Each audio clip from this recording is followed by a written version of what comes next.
M-ați întrebat în legătură cu gazele de șist. Eu am un mare păcat între oamenii politici din România. Sunt corect și consecvent în opțiunile mele. Multă lume mă trage de urechi și îmi spune că în politică trebuie să înveți să fii ca trestia. Să te apleci după vânt. Nu am intrat în politică pentru a sta în genunchi. Și atunci am să vă spun în felul următor. Și vă întreb pe dumneavoastră. Vreți să aveți un preț mai mic la gaze? Vreți să aveți un preț mai mic la energia termică? Pentru asta trebuie să avem combustibilul nostru. Despre asta este vorba. Al nostru, al României.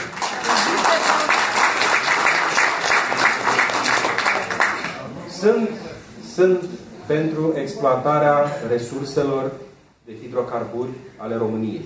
Cu o condiție.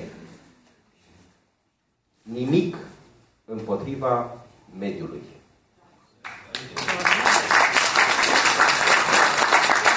Și de aici putem să avem o discuție lungă. Dar vreau să vă spun ceva. Nu exploatare cu orice preț. Pentru că România o iei curată și o duci mai departe curată pentru că o lași copiilor și nepoților tăi. Nu o exploatezi barbar acum ca să lași generațiilor care urmează un munte de gunoi din care nu mai poți face nimic. Dar pentru aceasta îți trebuie o administrație responsabilă și inteligentă. N-am avut-o până acum. Dar da, exploatarea resurselor de hidrocarburi, cred în șansa economică a României, cred că putem trăi mai bine pe seama exploatării corecte și inteligente a subsolului nostru, făcând în așa fel încât generațiile care urmează să se bucure de aceleași bogății. În așa fel încât, dacă nu nouă, atunci lor să le fie mai bine.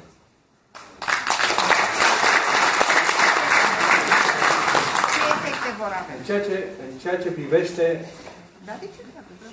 Avem platforme care exploatează petrol și gaze din Marea Neagră și Constanța are cea mai scumpă gigacalorie din țară. Da? E, aici este o altă problemă. Pentru că aici aveți, în Constanța, un paradox. Un oraș de oameni puternici, unii dintre ei vaporeni, care știu ce înseamnă greutățile, riscul vieții, de fapt.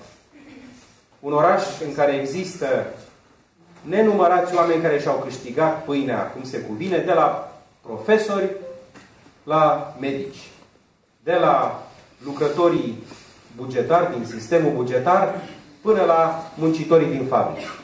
Eu am făcut armata la Constanța. Aici, un pic mai sus, în filia. Am făcut armata și știu ce înseamnă Constanța. Atâta cât m-a adoptat orașul dumneavoastră. Dar n-am crezut niciodată că orașul Constanța va fi vreodată condus de un clown. De mafiot. Nu am crezut niciodată acest lucru. Nu am crezut niciodată că județul Constanța va fi condus de un om care se împotrivește să se întâlnească cu legea. În ceea ce privește tezaurul de la Moscova și aici, închei,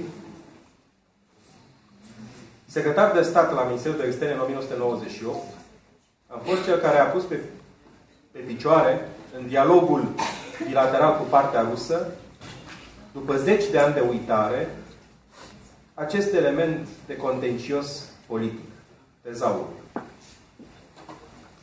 Și până astăzi nu a existat ministrul de externe și președintea României, secretar de stat la externe sau alte funcții subalterne din Ministerul de Resort, care să nu menționeze